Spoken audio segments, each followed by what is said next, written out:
तो चलिए साथियों, फिर से पुनः आपका स्वागत करते हैं। मैं हूं गौतम कुमार, आप सभी का हार्दिक स्वागत करते हैं अपने प्रतिभा फाउंडेशन पे, चैनल पे। तो ध्यान दीजिएगा, आगे हम लोग बढ़ते हैं कि बिहार दरोगा भर्ती परीक्षा है। आज उसी के विषय में हम लोग चर्चा करेंगे, उसके सिलेबस को देखेंगे, क्या क्या क्राइटेरिया है और क्या क्या इसमें प्रावधान है, और सिलेबस से लेके पूरा होल आपको चीज़ों पर चर्चा करेंगे। ठीक है, तो आइए शुरू करते हैं। देखिए, सबसे पहले एक नोटिस है। नोटिस जो है आवेदन प्रारंभ करने की जो तिथि है, आवेदन प्रारंभ करने की जो तिथि है, ये आपको 5 अक्टूबर, यानी आज 5 अक्टूबर है। आज के दिन मैं वीडियो शूट कर रहा हूँ और 5 अक्टूबर से फॉर्म फिलअप करने का शुरू हो जाएगा। इसके बाद साथियों, इसका जो आवेदन करने की जो अंतिम तिथि है, 1 महीना तक देगा और आपको 5/11 यानी 5 अक्टूबर से लेकर 5 नवंबर तक आप फॉर्म फिलअप कर सकते हैं। इसके बाद परीक्षा शुल्क जो भुगतान की जो तिथि है वो ज़्यादा नहीं दिया है। जिस डेट तक फॉर्म फिलअप होगा उसी डेट तक आप क्या कर सकते हैं, आपको फॉर्म को परीक्षा जो शुल्क है वो आपको पेमेंट कर सकते हैं। अब परीक्षा का जो तिथि है साथियों, ये कार्यक्रम के अनुसार ये नोटिफाइड किया जाएगा आपको। ठीक है, चलिए अब हम लोग बात करते हैं यहाँ पर कि इस आवेदन शुल्क का बात करेंगे। तो यदि आप सामान्य कैटेगरी के हैं, EWS से आते हैं आप और अदर स्टेट से बिलोंग करते हैं, तो आपको 700 रुपया का जो फीस है ना, आपको जमा करना पड़ेगा परीक्षा शुल्क के रूप में। इसके बाद अगर SC ST कैटेगरी से बिलोंग करते हैं तो आपको 400 रुपया का फीस के रूप में जमा करना पड़ेगा। ठीक है, जो कि ऑनलाइन पेमेंट में होता है। इसके बाद महिला उम्मीदवार जो है, खास करके बिहार के डोमिसाइल क्षेत्र से आते हैं, बिहार के निवासी हैं, उनके लिए भी ये 400 रुपये का आपका जो है फी देना पड़ेगा। समझ गए। अब परीक्षा का जो शुल्क है इसको ऑनलाइन के रूप में भुगतान करना, जब फॉर्म फिलअप कीजिएगा साइबर कैफ़े में जाइएगा तो वहाँ पर आपको ऑनलाइन ही पेमेंट करना पड़ेगा। ठीक है, अब हम लोग आगे बात करते हैं कि आयु संबंधी क्या क्या प्रावधान है। तो देखिए, तो आयु जो है पुरुष उम्मीदवारों के लिए पहले न्यूनतम आयु देख लेते हैं। तो न्यूनतम आयु का जो वर्ष है ये आपको 20 वर्ष है और पुरुष के लिए अधिकतम आयु जो है 37 वर्ष है। क्या महिला उम्मीदवारों के लिए कितना है, 40 वर्ष का अधिकतम आयु है। अनुसूचित जाति एवं अनुसूचित जनजाति पुरुषों या महिलाओं तथा थर्ड जेंडर के लिए जो है ना, ये 42 वर्ष का उम्र दिया हुआ है। तो यानी सब न्यूनतम कम से कम उम्र आपकी 20 वर्ष होना चाहिए। और यदि आप पुरुष वर्ग से हैं तो आपको रिजर्वेशन सहित जो है आपको 37 वर्ष का होना चाहिए। और महिला के लिए कितना दिया हुआ है, 40 वर्ष दिया हुआ है। और यदि अनुसूचित जाति एवं अनुसूचित जनजाति से अगर आप बिलोंग करते हैं और महिला थर्ड जेंडर के लिए अधिकतम आयु जो है ये 42 वर्ष दिया हुआ है। तो साथियों, मैं आपको कहना ये चाहता हूँ कि अगर आप ग्रेजुएट हैं, आपकी आयु न्यूनतम 20 वर्ष है और आप किसी भी यूनिवर्सिटी से पास हैं, आपको ग्रेजुएट किए हुए हैं और आप किसी मजबूरी में, किसी परेशानी में, किसी आर्थिक कमजोरी की वजह से आप कहीं बाहर भीतर काम करने चले गए हैं, बिहार से बाहर रह रहे हैं और मजबूरी में कोई काम कर रहे हैं, ठीक है, और यदि बिहार में भी रह के कहीं ट्यूशन पढ़ा रहे हैं, कुछ भी काम कर रहे हैं और ग्रेजुएट हैं और आपको पढ़ाई में कमज़ोर महसूस हो रहा है कि नहीं हम कमज़ोर हैं पढ़ाई में, तो नहीं घबराइए नहीं, इस फॉर्म को फिलअप कीजिए बिहार दरोगा को। ये बहुत बड़ा अवसर है क्योंकि इसका जो सिलेबस है ना साथियों, वह सिलेबस जो है आपको जीके का सिलेबस है। जीके तो आप कभी भी पढ़ के रट सकते हैं, रट लीजिएगा और एग्जाम जाइएगा दीजिएगा। ऐसे मैथ थोड़ी पूछता है, इंग्लिश थोड़ी पूछता है, जो आपको सीखना पड़ेगा। समझ गए। तो इसलिए आप इस वीडियो को ध्यान से देखिए और सारा चीज़ को समझ लीजिए। और ख़ास छात्र जो है वो तो भरता ही भरता है।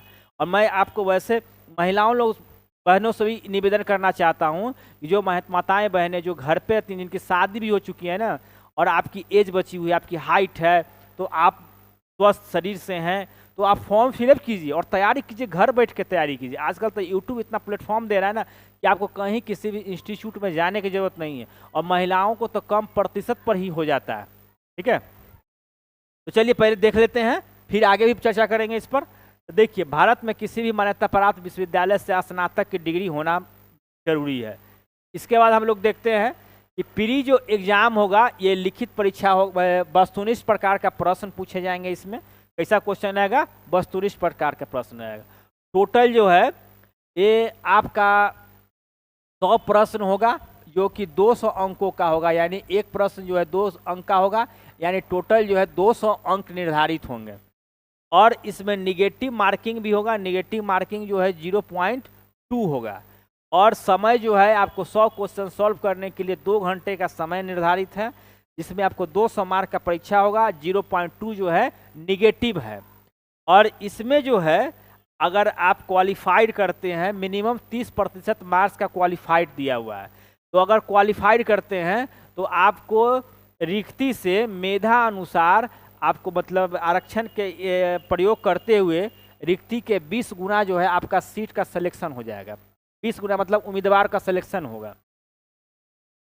देखिए यहाँ पर स्पष्ट रूप से लिखा हुआ है कि देखिए प्रारंभिक परीक्षा में प्राप्त अंकों के आधार पर जो सीट है 1275 सीट दिया हुआ है, इसके 20 गुना लगभग 25,500 के आसपास जो है आपको सिलेक्शन किया जाएगा पीटी में, ताकि आप जो है मेंस की परीक्षा दिया जाए। ठीक है, अब ध्यान देंगे साथियों, मैं एक बात और बता देना चाहता हूं कि इस परीक्षा जो दरोगा भर्ती परीक्षा है यह 3 चरण में होगा, एक पीटी में होगा, एक मेंस का होगा और एक फिजिकल का होगा। समझ गए, 3 चरण में लेता है परीक्षा। तो पीटी में अगर आप पास करते हैं तो आपका 20 गुना रिक्ति से 20 गुना लेगा, 1275, तो 1275 में 20 से गुना कर दीजिए, जो आएगा ये मैं तो लिखा हूँ, अंदाजे लिखा हूँ 25,500, शायद होता है कि नहीं पता नहीं, आप लोग चेक करके बताइएगा। और उतना सीट का सिलेक्शन मतलब उतना उम्मीदवार को लेगा, और वही उम्मीदवार जो है मेंस में परीक्षा देगा, बाकी जो है सब छट जाएंगे। ठीक है, अब आगे हम लोग बात करते हैं कि जनरल पाठ्यक्रम क्या होगा, इसका पीटी का जो सिलेबस है वो क्या होगा। देखिए ये काफ़ी इंपॉर्टेंट है साथियों। हम लोग क्या करते हैं विद्यार्थी लोग कि आप लोग पढ़ते सिलेबस के अकॉर्डिंग नहीं पढ़ते हैं। जो टॉपिक्स देखिए भारतीय इतिहास लिख देगा तो पूरा इतिहास में पढ़ना शुरू कर देगा लड़का सब, राजनीति लिख देगा तो राजनीति शास्त्र लिखेगा, या राजनीति मतलब भारतीय संविधान लिखेगा तो पूरा संविधान है डीडी बसु ले लेगा, दुर्गा प्रसाद का ले लेगा, सुभाष कश्यप का ले लेगा और लेख के पढ़ना शुरू कर देगा। लक्ष्मीकांत पढ़ने लगता है, जान लीजिए, अरे गधा मनमानुस वेलकम भक्ति में, उधर से प्रश्न नहीं आता है। जो टॉपिक दिए हुए टॉपिक पर पूरा संविधान पढ़ेगा, संविधान लिख देगा, अम्बेडकर बन जाओगे। नहीं भाई मेरे, ऐसा गलती नहीं करना है, थोड़ा करवा बोलते हैं लेकिन ऐसा गलती नहीं करना। आप बिल्कुल जो सिलेबस दिया हुआ है, जो टॉपिक दिया हुआ है ना, उसके अनुसार तैयारी करना है। समझ गए। तो भारतीय, और इसके लिए क्या है कि भारतीय इतिहास का सिलेबस तो बहुत लंबा होता है, तो क्या वो सारा इतिहास से पढ़ेगा। आधुनिक भारत इतिहास होता है, प्राचीन भारत है, मध्यकालीन भारत, पूरा इतिहास से लेकर ढढ़ पढ़ते रहोगे तो भाई बुढ़ा जाओ कभी भी नौकरी नहीं होगा। समझ गए। तो उसके लिए आपको क्या करना होगा कि जो टॉपिक है उस टॉपिक के अनुसार पढ़ना पड़ेगा। समझ गए। और उसके लिए आपको सही गाइडलाइन की ज़रूरत है, नहीं तो आप पैसा फेंकने के बाद भी मार्केट में क्या होता है, प्रोडक्ट खराब मिल जाता है। समझ गए। तो आपको ये प्लेटफॉर्म फ्री ऑफ कॉस्ट का प्लेटफॉर्म है, और मेरा चैनल जो है प्रयास कर रहा है, चूँकि नई चैनल है और आप लोग को प्यार और सपोर्ट की आवश्यकता है, तो बिल्कुल सिलेबस के अकॉर्डिंग मेरे जो शिक्षक हैं काफ़ी अनुभवी शिक्षक हैं और वो आपको पढ़ाएंगे, और टॉपिक बाय देखिए बिल्कुल सिलेबस के, और तब जाके आपका रिजल्ट बनेगा। और हम कोशिश करते हैं कि 1275 है ना, कम से कम 500 रिजल्ट जो है प्रतिभा फाउंडेशन के पढ़ने वाले छात्र दे रिजल्ट। समझ गए। तो इसके लिए आपका प्यार और सपोर्ट भी हमारे चैनल को मिलना चाहिए। ठीक है। तो अब देखिए स्वतंत्रता आंदोलन से प्रश्न होगा, भारतीय राजनीति में पूछेगा, भूगोल से और शास्त्र से पूछेगा। तो आप समझ जाए कि आपको हिस्ट्री, ज्योग्राफी, पॉलिटी और इकोनॉमिक्स 4 सब्जेक्ट दे दिया, तो क्या 4 सब्जेक्ट पूरा पढ़ लेंगे? नहीं, उसमें सेलेक्टेड चीज़ पढ़ना, क्या पढ़ना और क्या छोड़ना, यही इंपॉर्टेंट है साथियों। तो जो छोड़ना है ना और जो पढ़ना है, तो जो छोड़ना है इस बात को ही अनुभवी शिक्षक बता सकता है। तो आप हमारे चैनल से जुड़ जाइए। इसके बाद इसमें सिलेबस है कि राष्ट्रीय और अंतर्राष्ट्रीय महत्व के जो घटनाक्रम होगा वो उससे प्रश्न आएंगे, भारत के महत्वपूर्ण राष्ट्रीय तथ्य से प्रश्न आएंगे, पड़ोसी युद्ध से, पड़ोसी देश से भी प्रश्न होंगे। इसके बाद राष्ट्रीय और अंतर्राष्ट्रीय महत्व के करेंट अफेयर्स से सवाल पूछे जाएंगे, राजधानियाँ पूछे जाएगा, 1-2 सवाल रहता ही है राजधानी से, मुद्राएं पूछे जाएगा, किस देश में कौन सी मुद्राएं चल रही है, तो ये प्रश्न आपको पूछे जाएंगे। ठीक है। इसके बाद हम लोग बात करते हैं कि प्रख्यात व्यक्तित्व। देखिए प्रख्यात व्यक्तित्व के विषय में पूछेगा, नृत्य जो होता है उससे प्रश्न होगा, इसका पुरस्कार है, लेखक के विषय में पूछेगा, कौन किताब किसने लिखा है, विरासत क्या है, कला एवं संस्कृति से पूछेगा, भारतीय कला एवं संस्कृति से।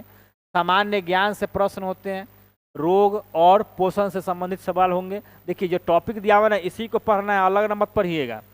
इसके बाद पूर्ण रूप फुल फॉर्म जो प्रश्न होते हैं ये आपको ध्यान दीजिएगा। ये जो फुल फॉर्म के जो प्रश्न होंगे, डेरिवेटिव्स का जो क्वेश्चन दिया हुआ रहता है तो वो भी आपको फुल फॉर्म वाला भी याद रखना है।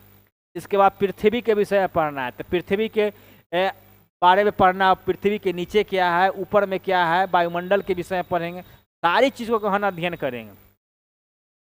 नदियाँ के विषय में पढ़ना है, पहाड़ों के विषय में पढ़ना है, बंदरगाहों के विषय में पढ़ना है इत्यादि। इसके बाद आविष्कार से संबंधित प्रश्न रहते हैं, खोज आविष्कार से क्वेश्चन आएगा। राष्ट्रीय पशु भारत के नहीं पड़ोसी देश वगैरह के भी याद करना पड़ेगा। पक्षी से, फल है, फूल है, खेल है, गीत है, गान है, स्मारक इत्यादि सभी प्रश्न पूछे जाते हैं। इसके बाद खेल कूद चैंपियनशिप से विजेता खिलाड़ियों की संख्या, संस्कृति और धर्म, भाषा और बोली से भी आपको प्रश्न रहेंगे। हम सिलेबस है देख लीजिए। इसके बाद हम लोग देखते हैं, अब अगर पीटी में आपका यदि सिलेक्शन हो जाता है साथियों ना, तब क्या कीजिएगा, मुख्य लिखित परीक्षा के लिए आपको आया होगा। तो मुख्य लिखित परीक्षा में आपके सीट का जो 1275 सीट है उसके 20 गुना सदस्यों को जो है आपको चुना जाएगा, समझे। और चुन के जो है आपको मुख्य परीक्षा में शामिल किया जाएगा, जिसमें 2 सब्जेक्ट पूछेगा, हिंदी और एक सामान्य अध्ययन। तो हिंदी के जो प्रश्न होंगे साथियों ये होगा आपका 100 प्रश्न, टोटल 200 अंकों का होगा।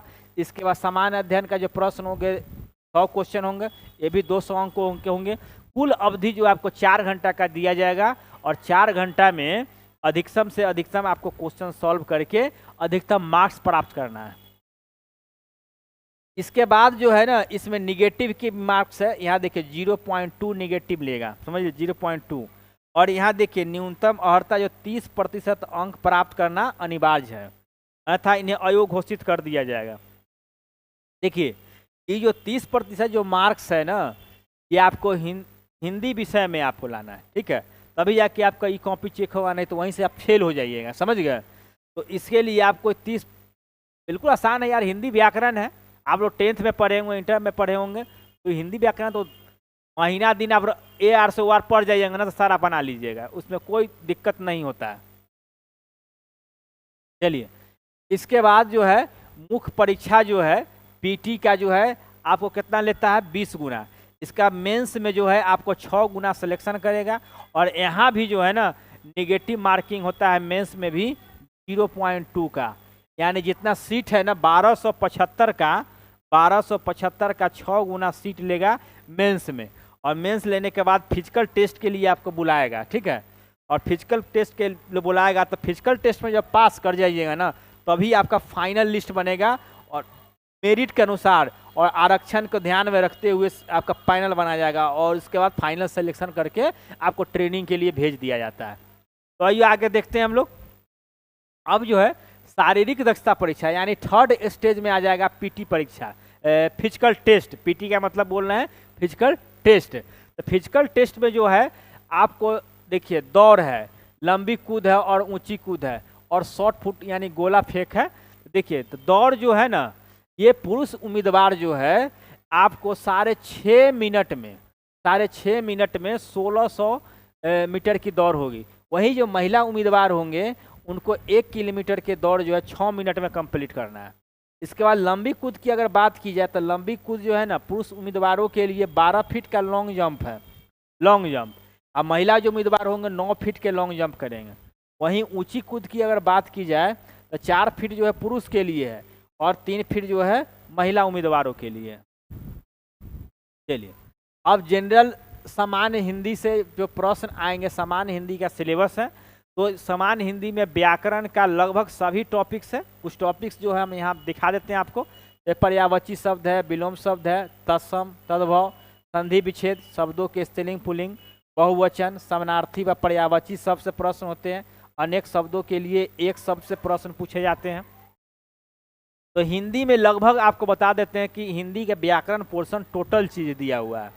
लिंग, वचन, कारक, वर्तनी, त्रुटि से संबंधित अनेकार्थी शब्द, क्रिया भाववाचक संज्ञा बनाना, लोकोक्तियाँ एवं मुहावरे, समास, अलंकार, कहावतें, लोकोक्तियाँ के अर्थ, मुहावरे, अशुद्ध वाक्यों के शुद्ध रूप, रचना एवं रचयिता का नाम, ये सारे प्रश्न पूछेंगे। तो आपको हिंदी से बोले ना कि व्याकरण से संबंधित सारा व्याकरण के बुक आपको पढ़ना पड़ेगा, समझ गए, टोटल कॉन्सेप्ट क्लियर करना पड़ेगा, तो कॉन्सेप्ट के साथ।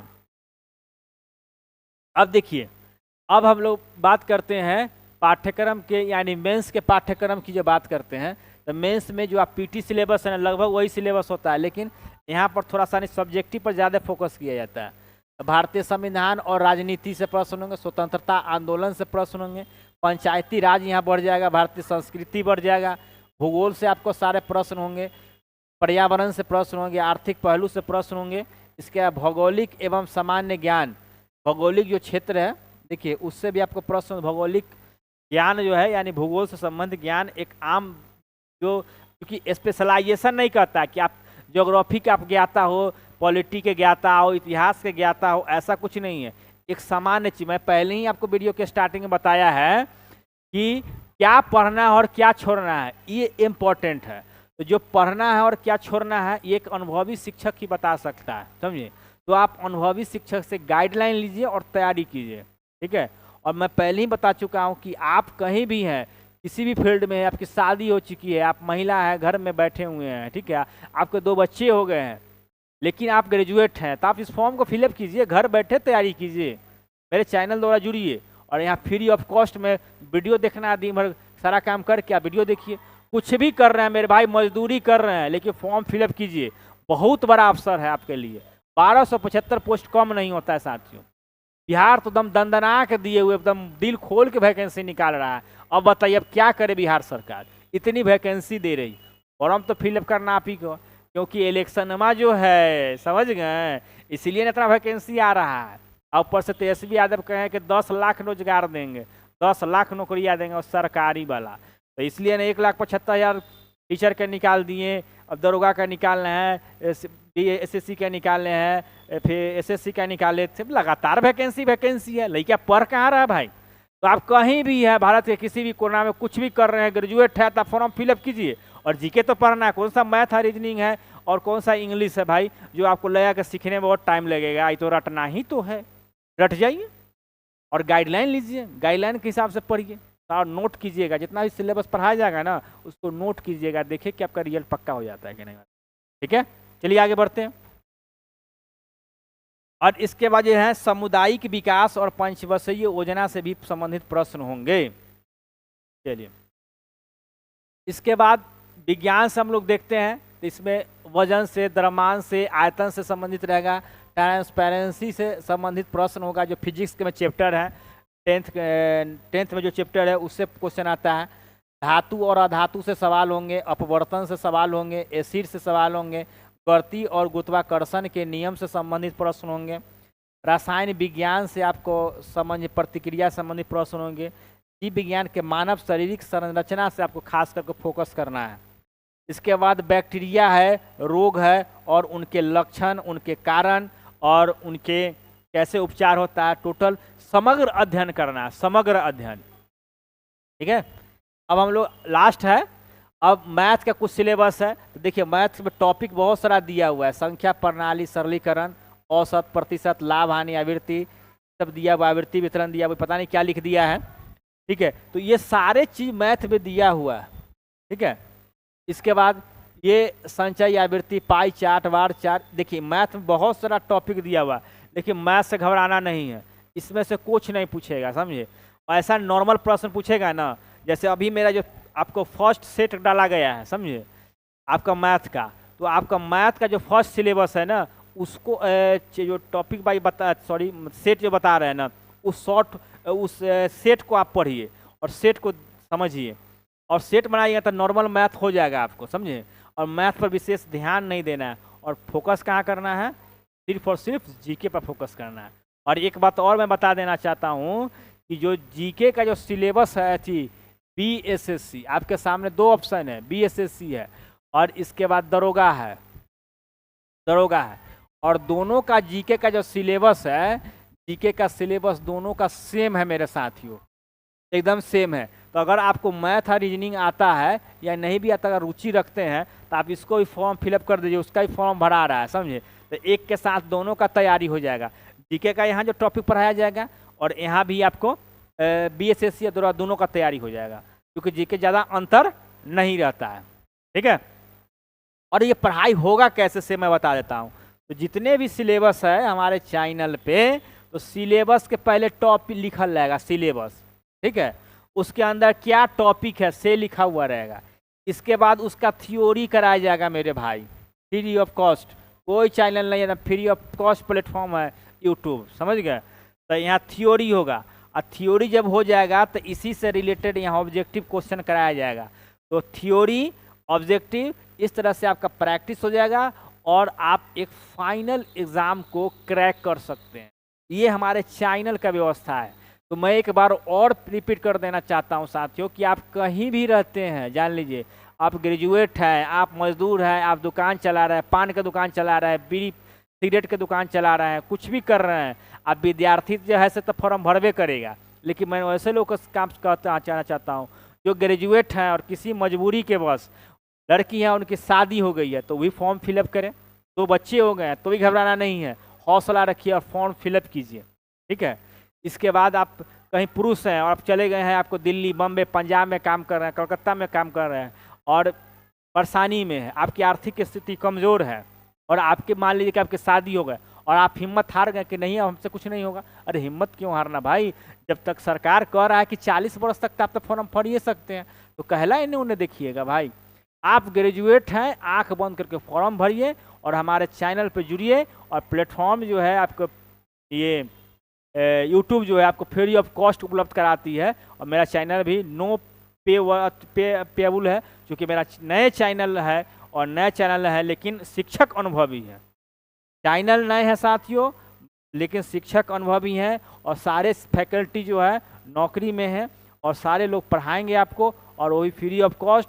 तो आप भारत के किसी भी कोना में रहिए और कुछ भी हो, किसी हालात में रहे, आप फॉर्म को पहले फिलअप कर लीजिए, इसके बाद तैयारी कीजिए। और होना ना होना तो भाग की बात है, लेकिन मेहनत कीजिएगा तो क्यों नहीं होगा, सवाल पैदा नहीं कि नहीं होगा। मेरा प्रयास है कि 1275 जो सीट है उसमें से कम 500 सीट जो है प्रतिभा फाउंडेशन के छात्र होना चाहिए, यहाँ से पढ़ने वाला विद्यार्थी होना चाहिए। ऑफलाइन क्लास में तो क्लास चलिए रहा है, आपको ऑनलाइन में भी, ठीक है।